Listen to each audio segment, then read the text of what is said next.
Welcome to Self Love and Sweat, the podcast, the place where you'll get inspired to live your life unapologetically, embrace your perfect imperfections, and do what sets your soul on fire. I'm your host, London Souza.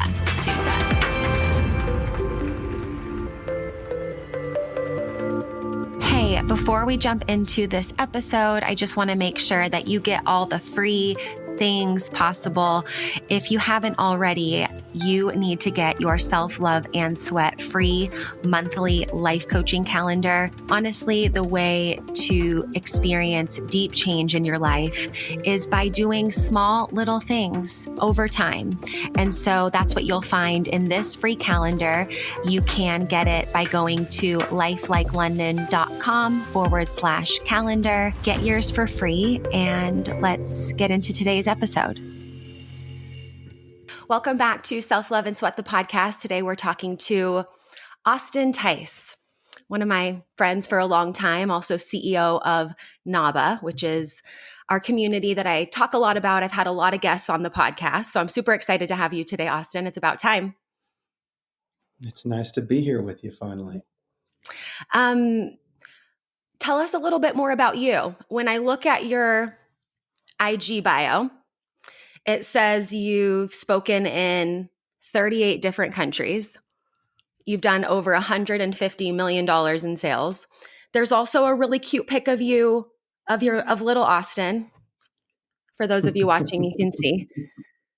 Look how cute he is. Did you think that you were going to speak in 38 countries and that you were going to do $150 million in sales when you were this little guy? What was he dreaming of when he was little?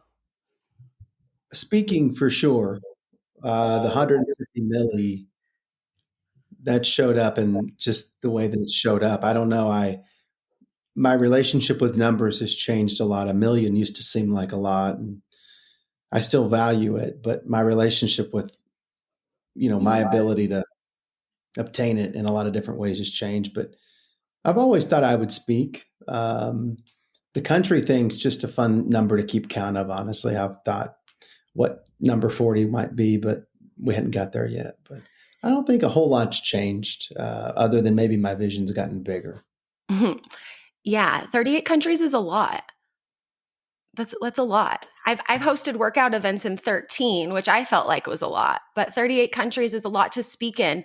And you always knew you wanted to be a speaker. I feel like, I know you haven't talked a lot here since we pressed start, but I've known you for a long time, and you're definitely a skilled communicator. Where did you learn that? I probably starting with athletics, and I think the adjustments you make personally, at least I have, are remembering the ways I was communicated with that I didn't like. So I've always been really mindful of what I didn't like to make sure that I didn't do it so that other people wouldn't feel like that. I don't know that I've shot 100%, but at least I try. I'm mindful of it. So on the baseball field, how different coaches communicated with me, even how different teammates did or didn't. Watching other people's leadership styles. I don't know that they would ever have really called it a leadership style, but to me, that's what I would label it. And that hasn't always necessarily meant that it was in a setting that required their leadership. It's just how they showed up, and whether they did or didn't lead is really what I'm speaking towards. So that could be a teammate, that could be a classmate, that could be a friend. And for me, in a mentorship style setting, a coach or a pastor, or even someone facilitating or running a yoga, class. I always take away how they made me feel, and I've tried to take the good and apply it to my repertoire in hopes that in people's experience with me that they feel good, but probably more so than that, I'm really mindful is I want to make them proud to have known me. And I feel like that in the all-encompassing umbrella of a relationship, if I've checked that box, that I probably, I might not have always made them feel good, but they grew and they knew I cared about them. And so those are always things I think about. Mm-hmm. Leadership is a word that you use a lot. And I kind of want to come back to that. But first, I want to talk about, and I'll let you tell the story because I also know that it incorporates, where you've been, but like how we met, the businesses that you've created. And I'll let you kind of tell that story because I met Austin during his last company, Prime My Body. And tell us more about that, what you've learned on that journey and kind of where you're at now. It was a very different time in my life. That was 2000. You and I met in the summer of 2013. And Brian and I were advised to launch our company by going to a trade show. And while I think the person that advised us had the greatest of intentions, and to this day would probably argue that it was a great advice, the best, one of the best things that came out of that event was meeting you. I don't know of anything else that came out of it other than having the knowledge that I wouldn't have done that again. But we were there. We were in Las Vegas at a trade show launching our company. We had a plant-based protein with a lot of our favorite superfoods in it that we'd created. And um, fun trade show, had no business going considering the amount of money it cost to be there. Especially when you looked at our booth, it looked like the little booth Charlie Brown had compared to the others. But it was a great experience. You and I met, and that company was more than just the start of a company. It was the start of an era of my life that I'm still in it in some ways, a different chapter, but still within. I'm on my own era's tour, I guess you could say, in entrepreneurship. I think a lot of people are afraid to start, and they find a very intimate relationship with thinking about starting. And in fact, they justify not starting because of the comfort they find in thinking about starting. And that eventually becomes their identity.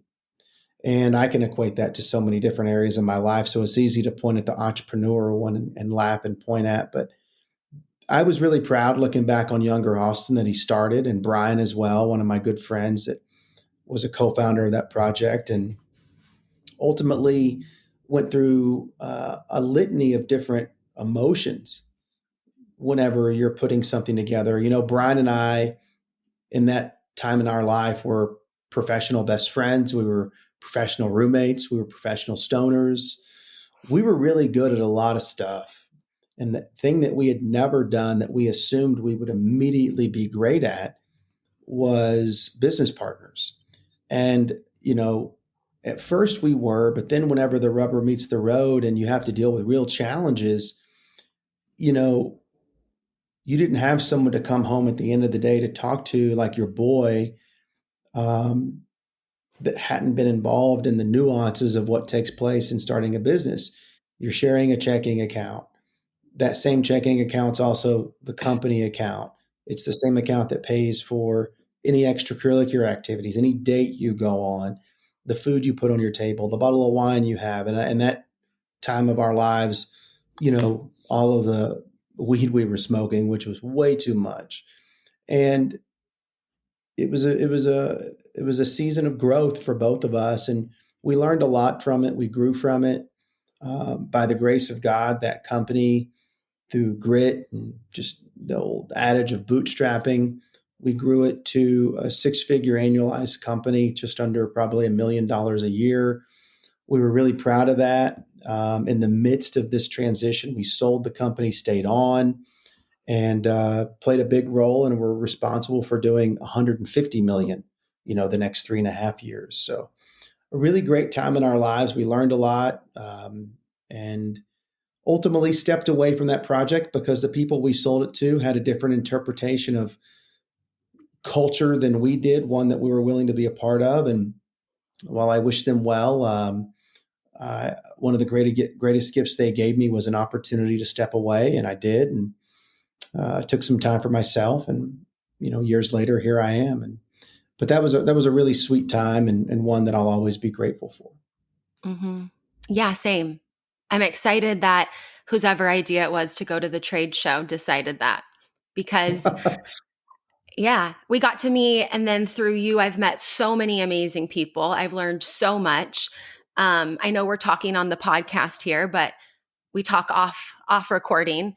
and you're the person that I call sometimes and I'm like, what do you think happens when you die?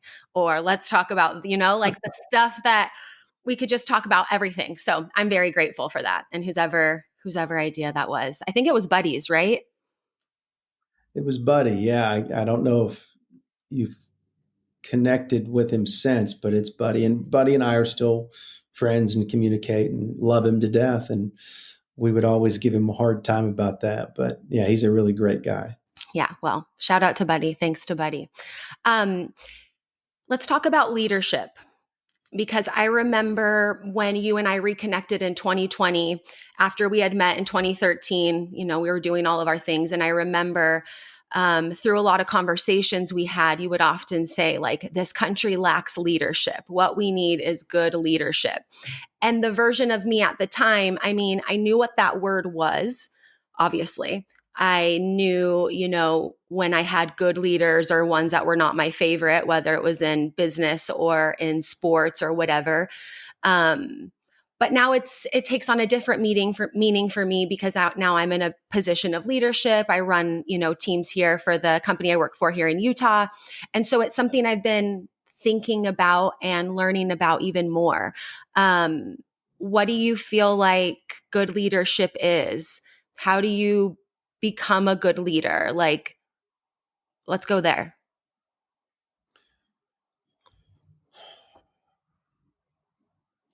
You know, the times in my life that I'm most proud of are the times that either when I didn't feel like doing something or I was scared, I still did it. And I think that you could look at that and say that's leadership. I think sometimes in the face of courage or sometimes in the face of fear, it takes courage to show up in society or in the world when a lot of people are telling you one thing and that's just not something you can get down with. Look no further than what we all watched take place the better part of the last half decade in the United States. There were a lot of people that, through different media channels, were being gaslit around certain things that they wanted you to do with your body. And I do think it took a lot of leadership on a very intimate and deeply personal level for people to say, you know what, that doesn't feel good. I'm not going to do that. And on another layer of leadership, some went a step further and even started speaking out against it. And in fact, many of them sacrificed their careers. They sacrificed being able to have a channel on social media for just telling people what they thought, which at the time they may have been called certain names. And now what they're being called is a truth teller. And so sometimes leadership is how you show up for yourself when no one else will ever know that you're doing it. And then on the other hand, leadership is showing up when everyone sees it. For me, the most challenging part of leadership is showing up for myself in the areas that no one else knows I do. And that's an area that's been distinctly evolutionary for me in the last 5 years, coincidentally as well. But, you know, when I look at the world today, I feel that a lot of the challenges we face are reflective of people being complacent and comfortable. And I feel that in order to create a new world, it's going to require courage and sometimes discomfort or doing things that are a bit unfamiliar or out of routine. And in some capacities might be referred to as courageous, which who would have thought just being unique and yourself and speaking your heart would be courageous. But that's exactly what's needed in the world today, is showing up as your own unique self. And in the advent and creation of what we're watching take place within different technologies, particularly AI, the one thing that no one can replace is you, your wisdom, your experiences, your perspective, the vantage point and consciousness that you create and contribute to the collective because of what you've gone through in your life. Man, that is uniquely yours. And together, if we all bring that to the table, it no longer becomes about being right. It becomes about creating a tapestry that ultimately moves us along in a really beautifully unique, healthy, and constructive way.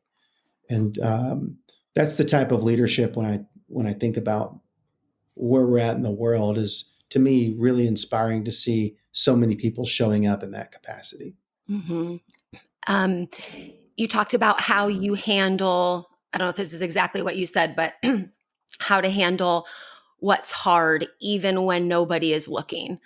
And from my perspective, you're an excellent leader. We're going to talk about NABA and everything that we've created and that community and the way that you lead that. And I often ask you this outside of podcast recording, like, you seem cool and like things are all good and you're pretty even. How do you do that? What are things that you have in your daily routine or weekly or whatever? Like, how do you emotionally like metabolize and digest what you're going through and your stuff so that you can be a better leader? What are things that you do? I break down pretty fucking regularly.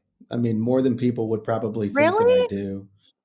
Um, yeah, I mean, I don't expect or ask anyone else to carry the burden of what it is I'm dealing with. I don't, you know, pick up the phone and call a lot of people and drop it in their lap.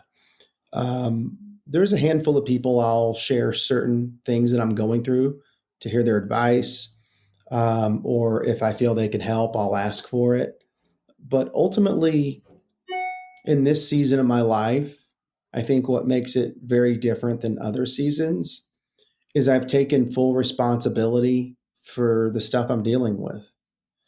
And if there's something I'm dealing with that can feel heavy or is uncomfortable in the sense that I wouldn't wish it upon anybody else, um, then ultimately I have to kind of zoom out and look at the board and go, what did I miss? Clearly, I fucking missed something here. And I go, okay, I see where I could have done better there. And I see that I didn't just miss it, it kind of kept on. And I can see how now why there's a little bit of water in the boat here or whatever, right? And so the first thing I do is I know that I got to deal with whatever emotion that I'm carrying in myself, particularly for me, just on my heart and my chest. I've got to deal with that. I became an expert and still am. I don't know that I'll ever not be an expert at not dealing with stuff. I'm really fucking good at that. This season, though, with where it is, I feel both qualified and called to go. There's no way I'm going to get there unless I'm light and nimble and able to make adjustments on the go. And you can't do that if you're carrying things that you don't have to carry. And so every single day, I really do, whether it be my meditation work, mindful of any alcohol I'm drinking, that will always sort of, you'll eventually catch back up and get on the other side of whatever hangover or whatever may come from it. But you're losing time. And or how I'm eating or if I'm traveling. There's a lot of things, but ultimately I have to stay in a really productively awesome, exciting routine that serves me and my interest. And when I feel like I'm carrying a lot in my heart, I go back to square one and start checking boxes and get on the other side of whatever it is I'm carrying and remember, hey, look, you created this. This is your world. None of these people would exist in your experience if it weren't for you. And so just a really abundant level of ownership of every single detail. Mm. Abundant And level of ownership. I like that. that doesn't always come easy. That might sound surprising to people that work with me. Some people think I might be a little hard on them, although I think I could be much harder. Compared to the people that have coached me in my life, I try and be really, really kind with my words and how and the tones I use and everything. I would never want to hurt someone. But sometimes when you say things, it doesn't matter how you say it. If you're coaching someone up and a step into the potential of what you see in them that their actions are not leading them to become, then man, sometimes it's not gonna be like one of those cheesecakes at the Cheesecake Factory in 2002. It's gonna hit a little different. So yeah, I just try and be an example for myself every day and for others, and show up the best way that I know how. Abundant level of ownership. I might steal that. I'll give you credit, but I like that. I don't know that I've ever said it until today, but ultimately, London, I find a lot of comfort in the fact that I know I'm doing my best. It's not perfect, um, but you know, I I want to make the people I'm around proud. I want to make a difference in the world. I want to make my mom and dad proud, my brother proud. And whenever things get difficult, and sometimes I feel like I can't do something, or I want to quit, or I'm looking for emergency exits, which is not an uncommon feeling. When I go through that list, I don't have to get too many people down to know that I can't. I Mm-hmm. could do it for me, no problem, but there's no way I could let them down. And so I'm sure everybody has their own reasons for why they stay in the hunt and stay in the game and stay engaged even when it's hard. Mine start with my parents, my friends, that future version of me that I know is cheering me on. Um, and then I go from there and I go, all right, let's regroup. Let's take a deep breath, do what you need to do. You've never not figured anything out before. What's going to stop now? So let's figure it out. And that's the routine. Mm. Well, good on you. Um, Being an expert, you said I was an expert at not feeling, and you also said looking for that exit. I think a lot of people, maybe they don't realize it, but just like you said, are experts at pushing it down or pushing it away, are experts at taking, that quick exit, when things get hard or uncomfortable. Um, what would you say to somebody who's continuously, taking that exit, or maybe even especially men? I know that we're getting into a different era, and men and that topic of, expressing more of how they feel, and when things are hard, not taking the exit, not numbing, not putting things away. But what would you say to that person, the expert, and maybe a person listening, is aware of their expert level of avoiding things and wanting to not avoid them, and like you said, get beyond that feeling? How do you do that? What would you say to someone who's right at that point of, not wanting to be an expert at the exit? I don't know. I don't know that. I think the first thing it takes is self awareness, and the second thing it takes is a lot of energy. And it's difficult. It's very difficult. It's really hard to change. And it's hard to change because even though you probably know you want to, where maybe it's not horrible, but maybe it's you're sacrificing good for great.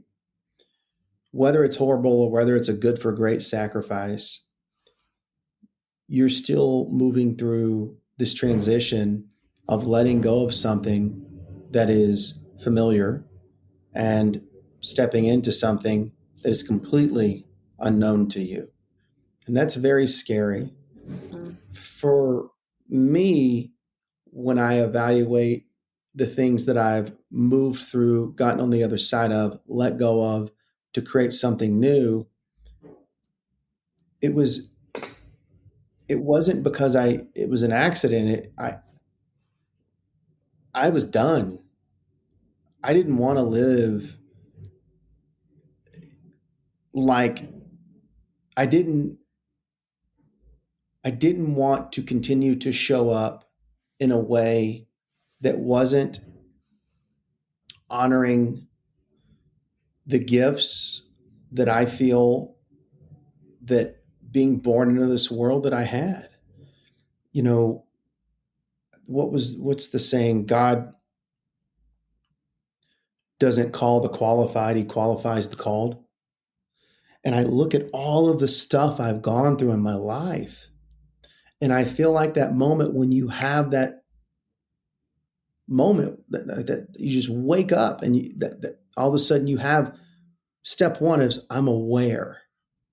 What you're aware of is that you want to change, but the beauty in that, and this is where there's such grace and gratitude in the gift of everything you've ever done and gone through, even though you might not be proud of it, it helped shape and cultivate and create within you everything you needed to become that person that you've always said you would. It just wasn't convenient to accept the responsibilities and disciplines of.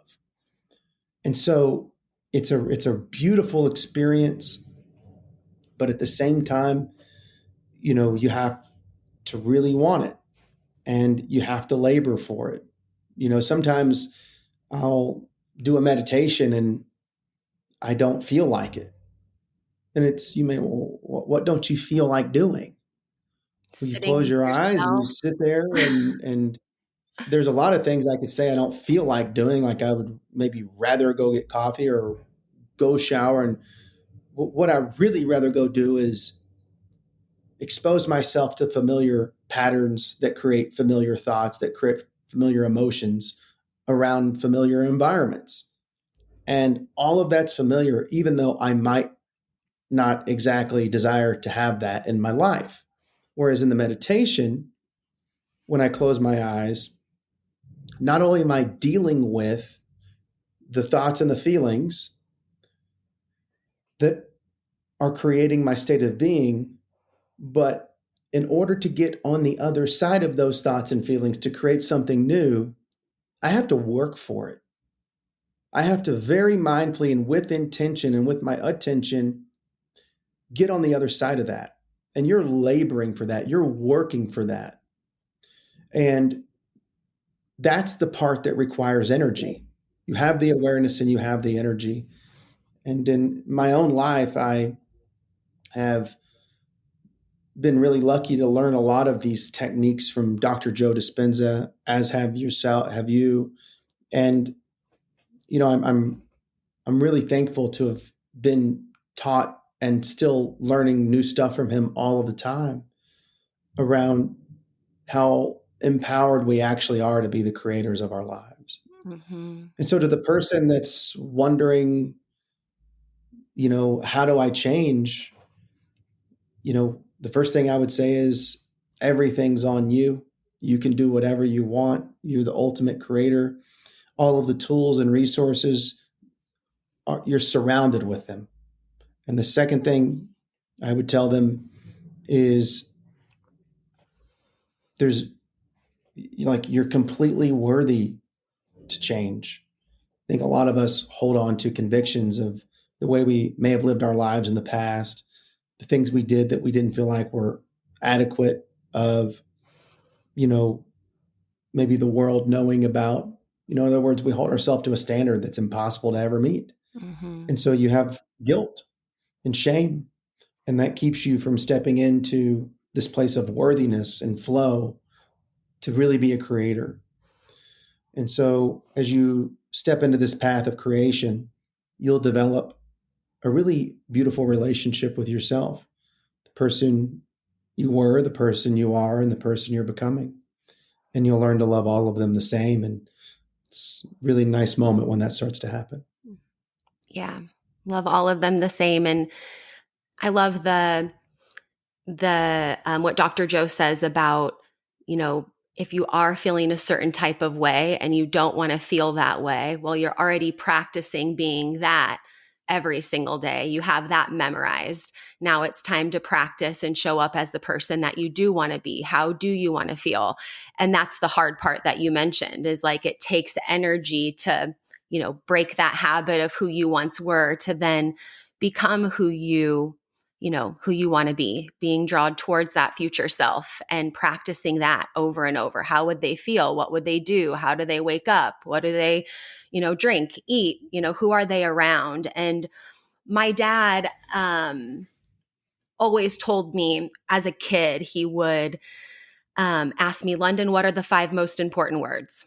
And we had there's 1, 2, 3, 4, and 5 most important words, but the 5 most important words are surround yourself with good people.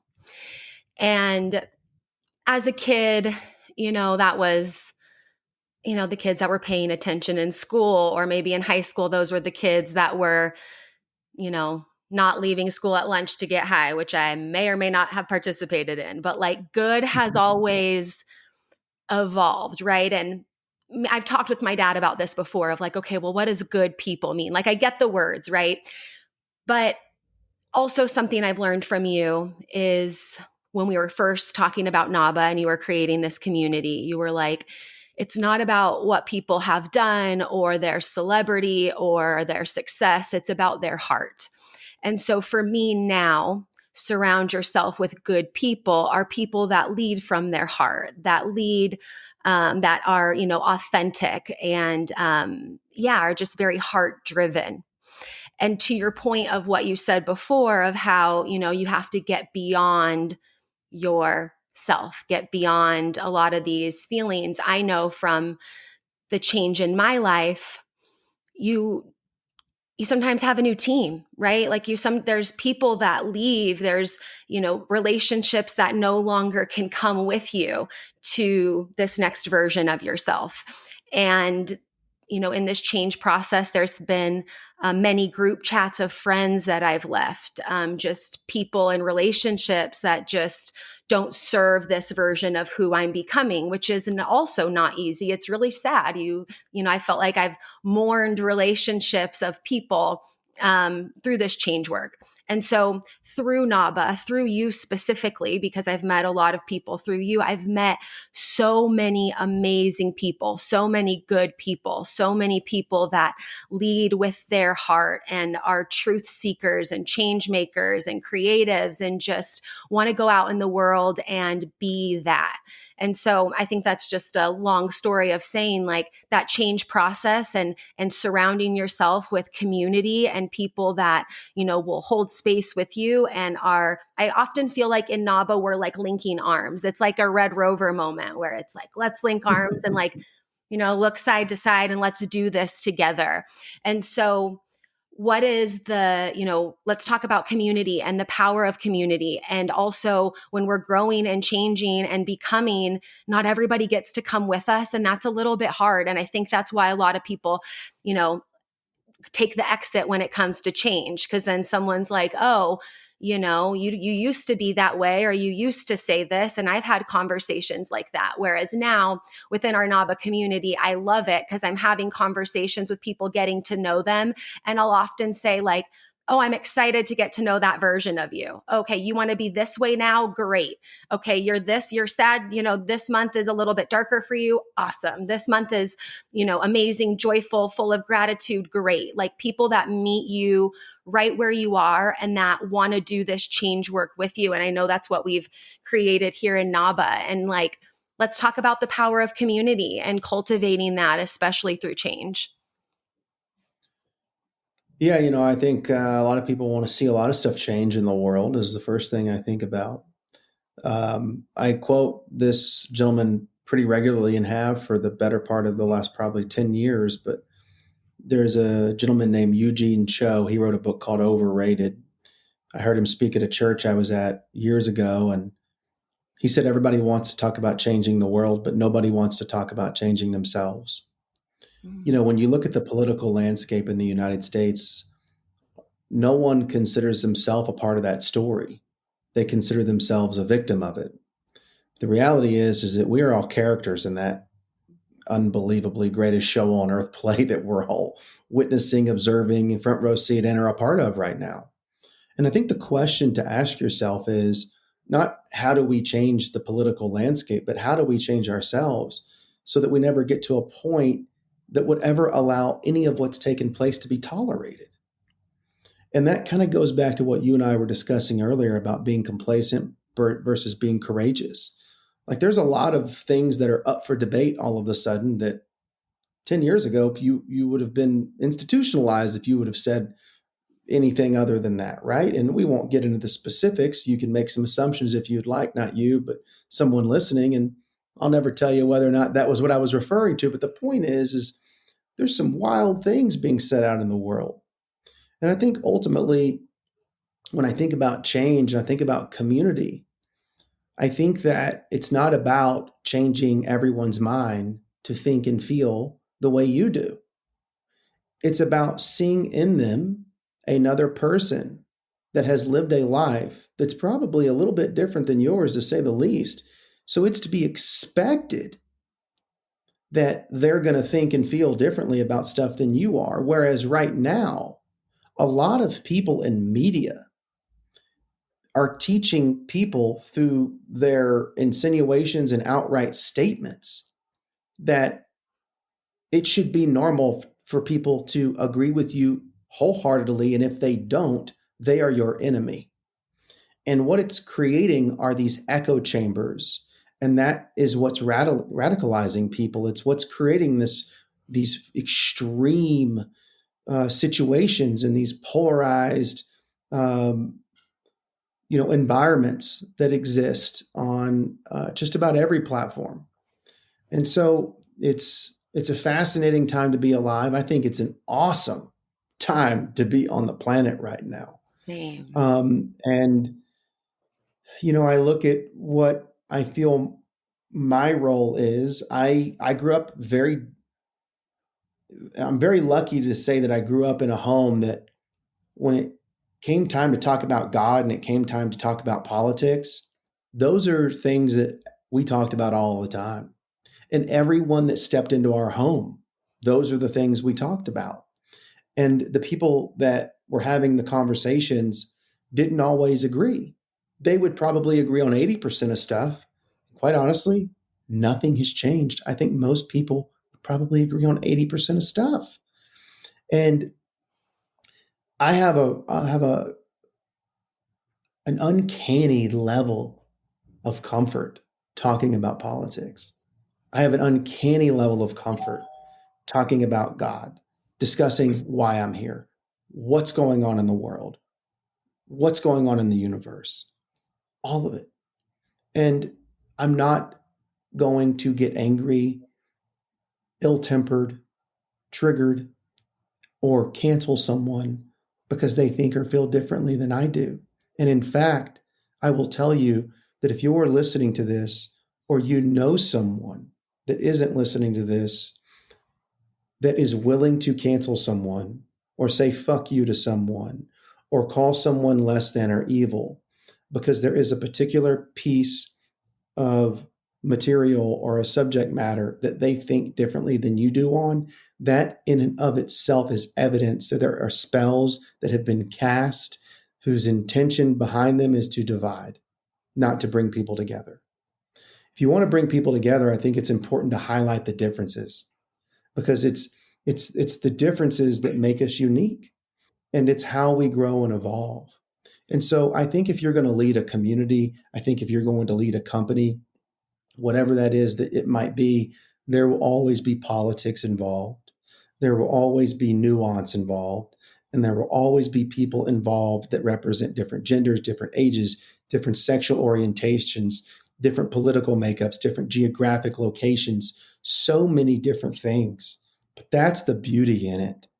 And I, in today's world, find so much enthusiasm and excitement to remind people that this is the opportunity. This is the gold that we get to pursue. And I don't know, I look at NABA and I'm really thrilled to be bringing people together that don't think the same, that don't hold necessarily the same politics, that maybe didn't vote for the same person for president. But through all of that, they're really great people. They want to see people be great. They want to love people. They want to go have dinner, glass of wine, iced tea, coffee, whatever. They want to make a difference in the world. And I think the common denominator is they feel we can do better than we have been. And so when I think about community and change, I think first, how can I show up differently to be an example of the one I want to see happen, take place in the world? And then in addition to that, how can I be more loving, more tolerant, more kind, and more understanding of someone that doesn't think or feel the way I do? And I don't really put a lot of stock in what most people would look at and point at and say traditional or mainstream media. I think they've really failed us. And I don't think that they have shown that they have the greatest interests in mind of bringing people together, or to put it very pointedly, even telling the truth sometimes. I think there's some agendas at play, and they don't have our country or even humanity's best interest in mind. So I think it's about trusting your intuition, getting really present with yourself, your heart, having conversations with people, and letting that be the guide, not something you hear on television. Hmm. Yes. And I feel like when I lived in Europe and worked with Adidas a lot, I remember there would be moments we would go to Adidas headquarters in Germany and there'd be a lot of people, influencers, athletes, whatever. And everyone would do like an Instagram check. It was so wild to me. I would just like kind of watch and observe. And then you would notice like the ones that had the most followers, they would go hang out and everyone would like click up based on their follower amount. It was wild. I would just love to observe it. Happened like 2 or 3 times. But I don't feel like that's what we're doing here in NABA. It's like, I don't care what, it's not about let me find the group that I have the most in common with in terms of beliefs or all those things, but let me go into this common room of people that are just here to get to know others and to learn and to just tell me more about you. What sets your soul on fire? What's your compelling vision of the future? Whether I'm with it or not, we're just here to like express that and to have a space to do that. And to me, that's what, for those listening that don't know, NABA stands for the natural art of being alive.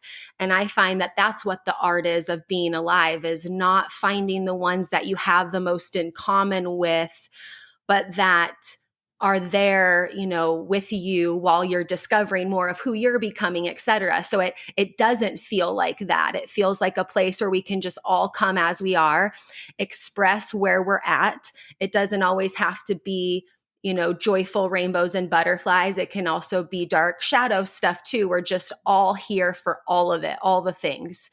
And I love that about NABA. Um, and I know from knowing you and the evolution of what NABA could have been. I think the other day we were talking on the phone and I'm like, remember when you wanted to design candles and that was going to, and then it became like courses and then it's this whole community. So talk about that and the evolution of NABA and where we're at now and all the things.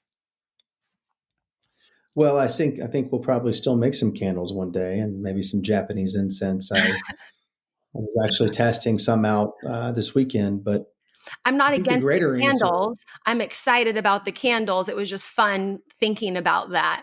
And remember looking at logos and it was like a candle with a playlist and then it was like court. So anyways, just the journey of it is so beautiful and fascinating to me.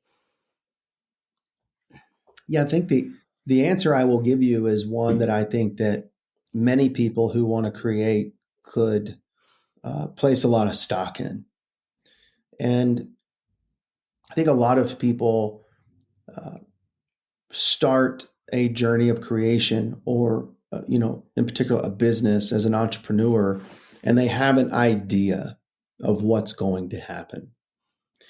And ultimately, probably way more times than not, that original idea of what is going to happen ends up maybe not happening at all, or it does, and you move through it pretty quickly and it evolves.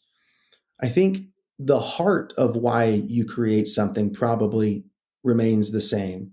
The intention, the fervor, the desire to want to do good in the world, to satiate the calling you feel you have on your life, to fucking own it, to prove to yourself, your friends, to do it for yourself and your friends, to be a part of a team. All of that stays the same, but ultimately there's a bullseye that exists that you're not trying to hit. Maybe at the beginning, you're just happy to land it on the damn board. But ultimately, you want to hit the bullseye. And I suppose you could rest on your laurels because you care more about being right than getting it right.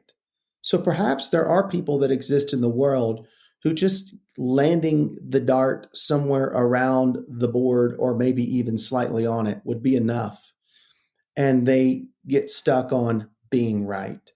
But ultimately, winners do not rest on their laurels, and they certainly are not okay with just being right because that's not why they started. They're interested in getting it right because there is something that takes place along the path of creation within you that has to die in order for you to ultimately hit that bullseye. And that part of you that dies is the part of you that came up with the idea to start that had an interpretation of what would work. So for every iteration that takes place in creating a brand, there's a new version of you that coincides with that perspective. And so it's a really beautiful experience of growing, not your IQ, but your EQ and your ability to handle the journey. And I don't think it is for everyone. It is very challenging.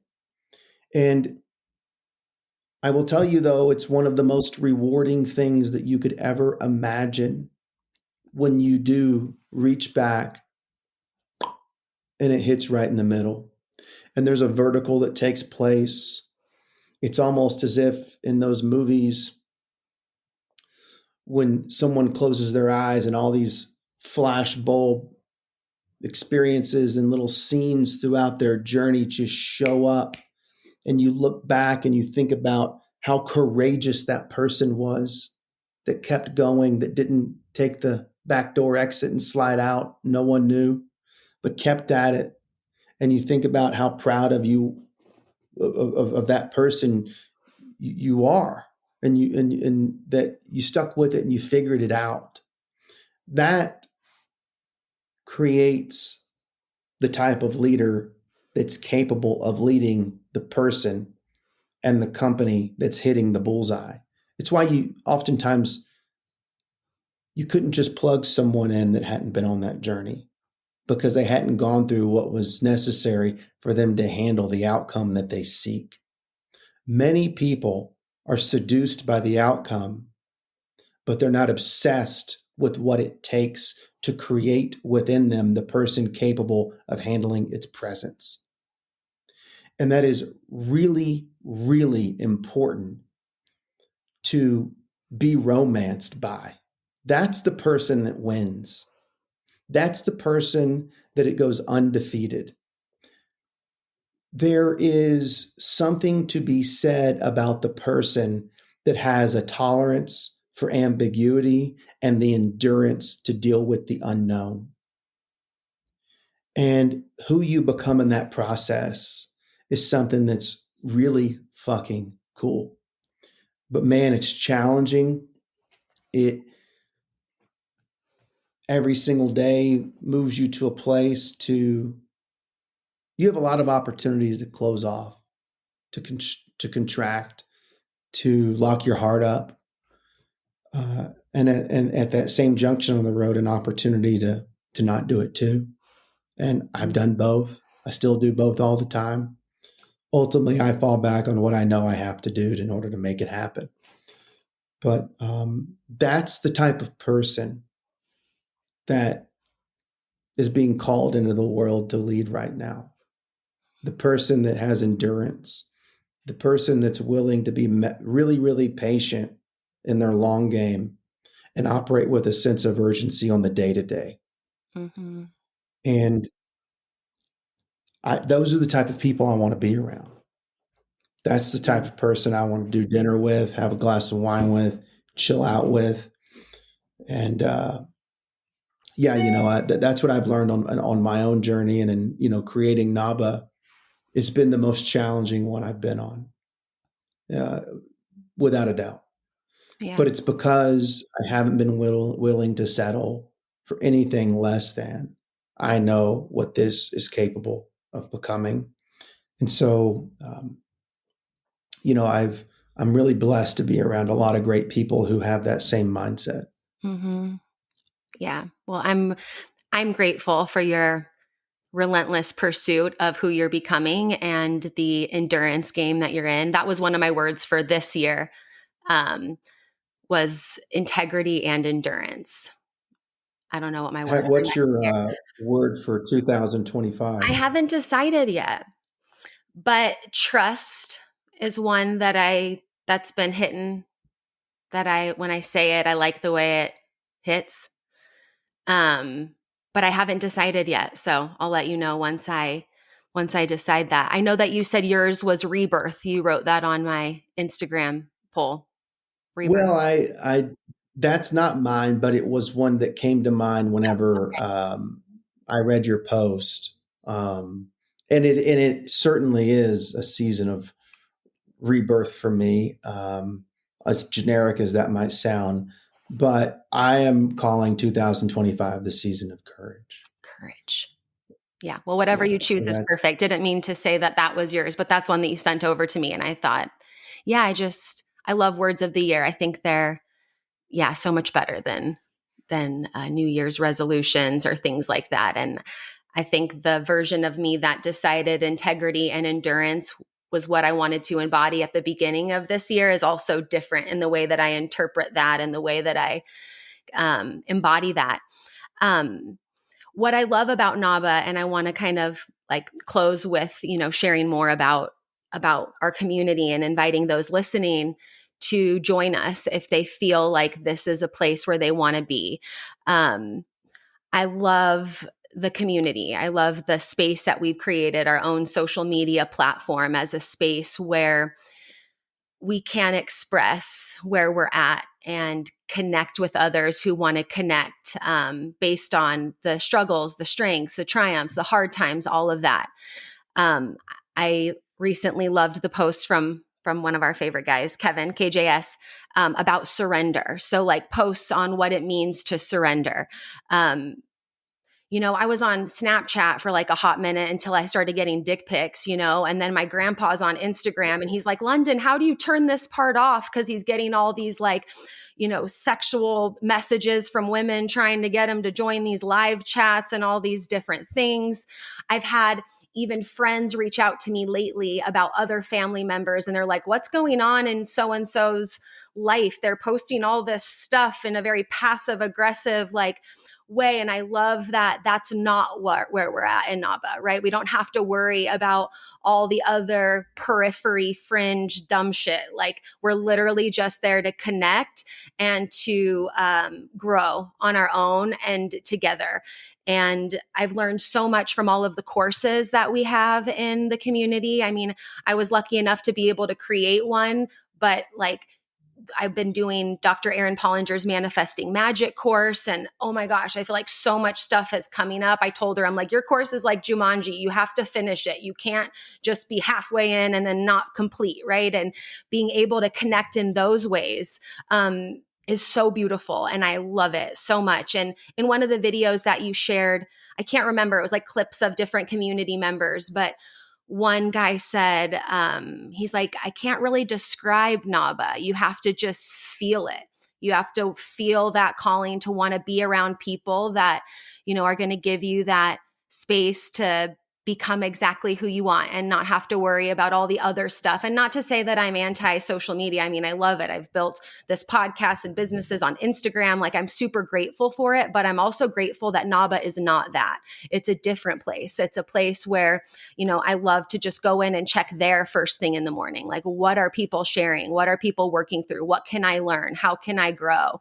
And I just, invite anyone listening who feels like this is a place that they want to be to join us and to have that conversation. And I love the way that we've been doing it, which is just personal invite. Like, it's not like, oh, click this link, sign up, see you there. It's literally one-to-one invitations. It's opportunities of connection and like, resonance. And I love the way that we've grown and all the things. But did I miss anything? What else is so great about NABA besides not having all the extra stuff? Huh. No, I think you hit on everything. When we started developing NABA, little did we know that, there would, of course, we knew there would be, a presidential election, but this was a rather unique one. One of the candidates was shot, nearly assassinated. And in the process of that happening, another candidate, RFK Jr., Bobby Kennedy, who was running a really successful independent campaign for president, decided to team up with Donald Trump. And one of the tenets of Bobby Kennedy's campaign, that whenever he joined forces with Trump, was he never really called it this. And then when he teamed up with Trump, he called it MAHA, Make America Healthy Again. Now, irrespective of what side of the aisle you fall on, is irrelevant to the fact that one of the things we can all agree on is that it doesn't matter which one of the low hanging fruit talking points that was discussed in the presidential election that swayed you to vote one way or another. None of that stuff matters unless we address the mental, emotional, physical, and spiritual health of our country. So for me, long before anyone ever uttered the word Maha, I was on that mission. It's one of the reasons I put NABA together.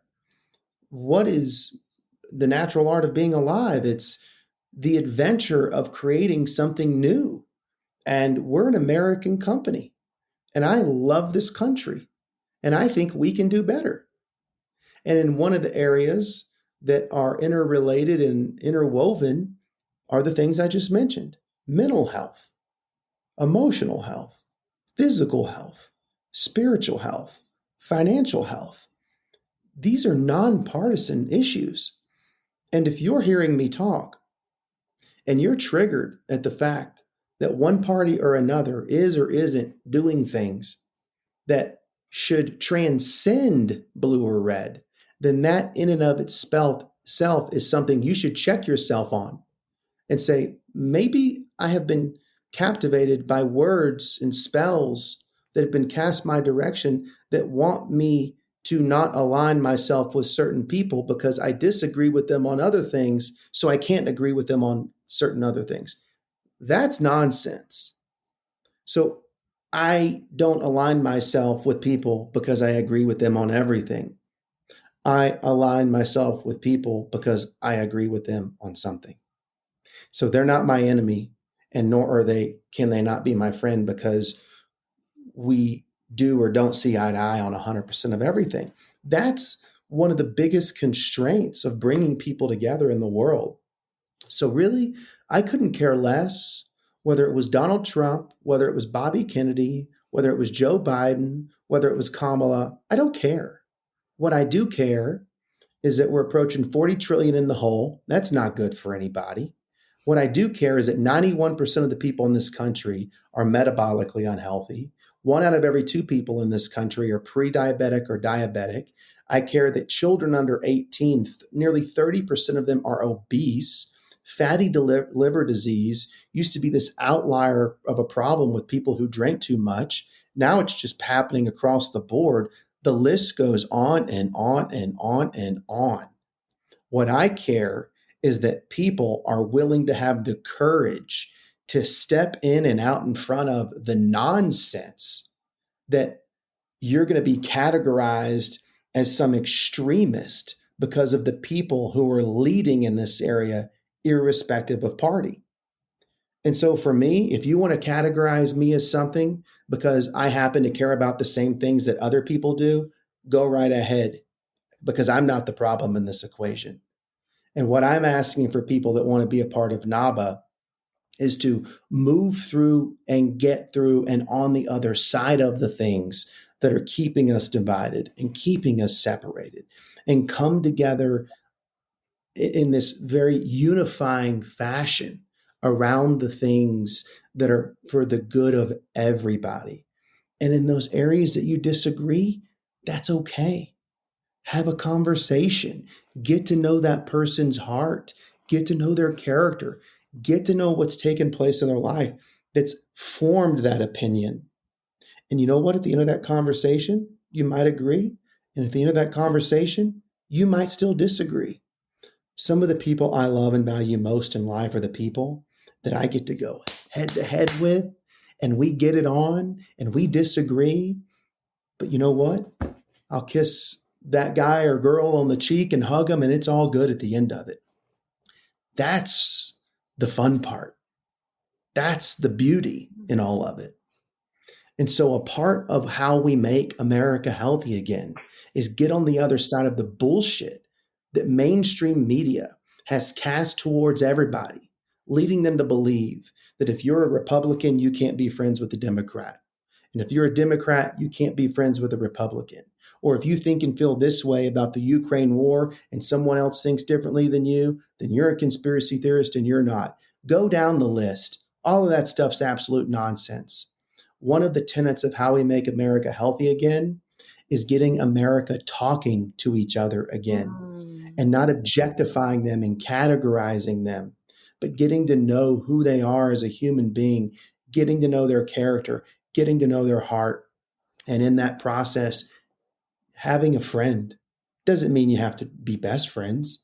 Hell, maybe you're just an acquaintance, but they're damn sure not an enemy. And I think that that's step one. And I feel that NABA can play a role, if not reminding people, but showing them that this is possible and that this is the way. Mm-hmm. And that's what I want to see happen in 2025 and beyond. Snaps for that. I appreciate you so much. Thank you for you, and thank you for being here on the podcast today. I really appreciated this conversation, and I know our listeners will too. And if you guys listening are curious about NABA, you can go to NABA.com. I'll put the link in the description and show notes. And please reach out to me directly, whether it's a DM on Instagram or an email. If you're on my email list, all replies go directly to me. So I see everything that you reply to any of the newsletters or emails that I send out. Reach out and connect if this is something that has a calling on your heart. And Austin, thank you for being here. I know your time's super valuable. We appreciate you. And do you want to share anything as closing and your social media handles so people can see pictures of your little self and all the things? I'll let you put it on the bottom. Cool.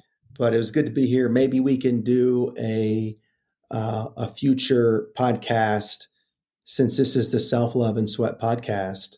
And I'd never thought of the acronym being SLS, but the SLS Hotel in Beverly Hills. Cool hotel, smells really good too. Really cool lobby, swanky. So SLS podcast live from the SLS Beverly Hills has a nice ring to it. We may have to make that happen. Cool. Well, thank you for being here. Thank you guys for listening, and we'll see you at the next episode. Bye.